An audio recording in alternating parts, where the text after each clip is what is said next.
segala aktivitas perekonomian pembangunan yang dilakukan membutuhkan pendanaan yang cukup besar. Pendanaan tersebut dapat diperoleh dari cadangan devisa negara. Cadangan devisa merupakan faktor penting untuk menunjukkan bahwa suatu negara cadangan devisa yang ada di Indonesia masih sedikit, sehingga pembayaran internasional tidak mampu dilakukan sehingga dapat menyebabkan turunnya nilai tukar karena defisit neraca pembayaran. Hubungan ekspor dan impor dalam cadangan devisa adalah suatu negara akan memperoleh devisa atau valuta asing saat melakukan ekspor dan dalam impor devisa dibutuhkan guna kepentingan transaksi. Dalam nilai tukar suatu negara dapat melakukan transaksi ekonomi dan keuangan internasional. Jika cadangan devisa atau valuta asing yang dimiliki semakin banyak, sehingga nilai mata uang juga akan menguat. Cadangan devisa merupakan dalam satuan mata uang asing yang dipelihara oleh bank sentral untuk memenuhi kewajiban keuangan karena adanya transaksi internasional atau reserve currency. Keberadaan cadangan ini digunakan untuk mendukung kewajiban dan mempengaruhi kebijakan moneter. Sebagian besar cadangan devisa ini disimpan dalam mata uang dolar US. Cadangan devisa dapat berupa uang kertas, deposito, obligasi, surat perbedahan negara, dan surat berharga lainnya. Aset-aset ini memiliki banyak tujuan, tetapi yang paling penting dipegang untuk memastikan bahwa lembaga pemerintah pusat memiliki dana cadangan jika mata uang nasional mereka dengan cepat mengalami penurunan atau terdevaluasi. Cadangan devisa diperoleh dari perdagangan antar negara dikarenakan adanya keterbatasan dan kelangkaan sumber daya alam. Perdagangan yang dilakukan antar negara berupa ekspor dan impor. Apabila suatu negara tidak memenuhi kebutuhannya, maka negara tersebut akan melakukan impor untuk memenuhi kebutuhan dan negara yang memasok barang tertentu atas negara lain akan melakukan ekspor. Landasan teori. Pengertian kebijakan perdagangan internasional.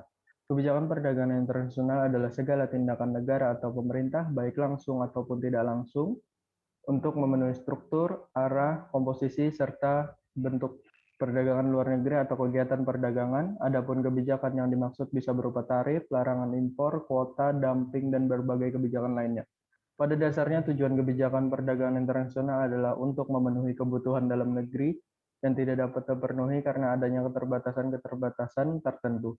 Hal ini tentunya akan memberikan banyak manfaat untuk penduduk suatu negara. Jenis-jenis perdagangan internasional. Perdagangan internasional menurut negara partisipannya dapat dibagi menjadi 3 jenis, yaitu perdagangan internasional bilateral, perdagangan internasional regional, serta perdagangan internasional multilateral. Pengertian nilai tukar. Menurut ahli ekonomi Obozi dan Franco, pengertian kurs adalah jumlah suatu mata uang yang bisa ditukar per unit mata uang lain atau harga satu mata uang dalam mata uang lain. Sedangkan menurut Ekananda, pengertian kurs adalah harga mata uang negara relatif terhadap mata uang negara lain. Pembahasan. Di sini kita akan membahas perkembangan perdagangan luar negeri, di mana ekspor naik 47,93% bila dibandingkan Desember 2020.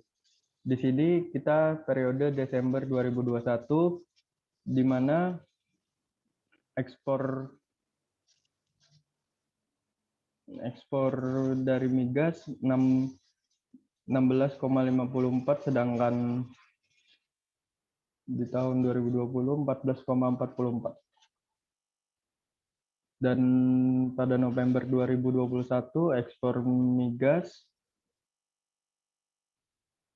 sebanyak 22,84 dan impor migas sebanyak 19,33. Desember 2021 ekspor migas sebanyak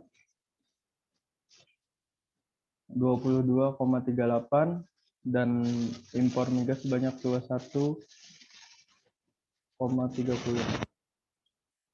Ekspor 35,30% bila dibandingkan Desember 2020 dan turun 2,04% bila dibandingkan November 2021.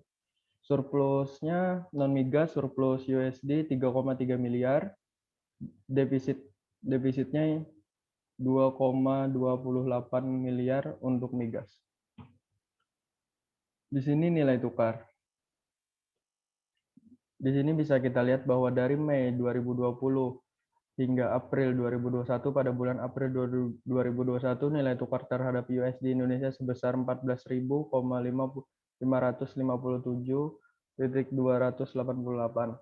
IDR atau USD. Rekor ini naik dibandingkan dengan bulan sebelumnya Maret 2021 yaitu 14.417,229. Data nilai tukar terhadap USD Indonesia diperbarui bulanan dengan rata-rata 2.137.261 rupiah. Cadangan devisa, Bank Indonesia melaporkan cadangan devisa mencapai US 135,9 miliar pada akhir Desember 2020. Posisi cadangan devisa di atas standar internasional 3 bulan impor. Menurut Bank Sentral, cadangan devisa pada tahun 2020 dipengaruhi oleh beberapa hal, yaitu penarikan pinjaman luar negeri, pemerintah, penerimaan pajak dalam bentuk valuta asing, dan penerbitan suku global pemerintah. Devisa didefinisikan sebagai barang yang digunakan alat pembayaran internasional, di mana alat pembayaran ini berupa valuta asing yang diakui oleh seluruh dunia atau berupa emas serta surat berharga dalam pembayaran internasional. Ada 5 komponen cadangan devisa: valuta asing, emas moneter, special drawing rights, reserve position in the fund, dan tagihan-tagihan lainnya. Kebijakan perdagangan internasional. Penetapan tarif. Tarif adalah suatu pembebanan atas barang-barang yang melintasi daerah pabean atau custom area. Sementara itu, barang-barang yang masuk ke wilayah negara dikenakan bea masuk.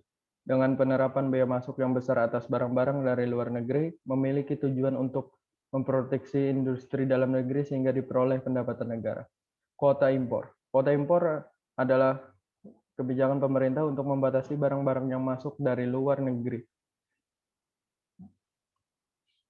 Larangan ekspor impor. Kebijakan ini dimaksudkan untuk melarang masuknya produk-produk asing ke dalam pasar domestik. Hal ini dilakukan karena alasan politik dan ekonomi. Subsidi merupakan kebijakan pemerintah untuk membantu mengurangi sebagian biaya produksi per unit barang produksi dalam negeri. Premi adalah suatu kebijakan yang diambil oleh pemerintah dengan memberikan tambahan dana pada produsen dalam negeri yang berhasil mencapai target produksi tertentu yang telah ditetapkan. Dumping merupakan kebijakan pemerintah untuk mengadakan diskriminasi harga, yakni produsen menjual barang di luar negeri dengan yang lebih murah dari dalam negeri atau bahkan di bawah biaya produksi. Kebijakan dumping dapat meningkatkan volume perdagangan dan menguntungkan negara pengimpor, terutama menguntungkan konsumen mereka. Devaluasi adalah tindakan pemerintah untuk menurunkan nilai mata uang sendiri dengan sengaja terhadap uang asing. Kesimpulan, perdagangan internasional memiliki tujuan utama yaitu untuk meningkatkan gross domestic product atau GDP, artinya perdagangan internasional bertujuan untuk meningkatkan total nilai dari produksi barang maupun jasa yang dijual oleh suatu negara pada negara lain selama 1 tahun lainnya. Masa pandemi COVID-19 telah menciptakan disrupsi dalam sistem perdagangan internasional. Tidak sedikit negara yang menerapkan kebijakan-kebijakan baru sebagai upaya untuk menangani krisis di pandemi ini. Salah satu kebijakan yang saat ini diterapkan oleh banyak negara adalah non-tarif measure atau hambatan non-tarif berupa pembatasan ekspor atau ekspor research. Menurut laporan WTO, terdapat sekitar 80 negara telah menerapkan kebijakan pembatasan ekspor atas perlengkapan medis termasuk vaksin, obat-obatan, dan peralatan medis, serta produk-produk kebutuhan dasar seperti bahan pangan dan kertas toilet. Penerapan kebijakan pembatasan ekspor dilakukan oleh berbagai negara sebagai bentuk pencegahan terhadap kelangkaan barang-barang kebutuhan pokok terkait dengan peningkatan permintaan pada masa pandemi ini. Pemerintah resmi menaikkan tarif pajak penghasilan atau PPh impor terhadap 1.147 barang. Hal itu dilakukan untuk mengendalikan impor dan memperbaiki defisit neraca pembayaran. Terima kasih, saya pamit. Mohon maaf apabila ada salah-salah kata. Wassalamualaikum warahmatullahi wabarakatuh.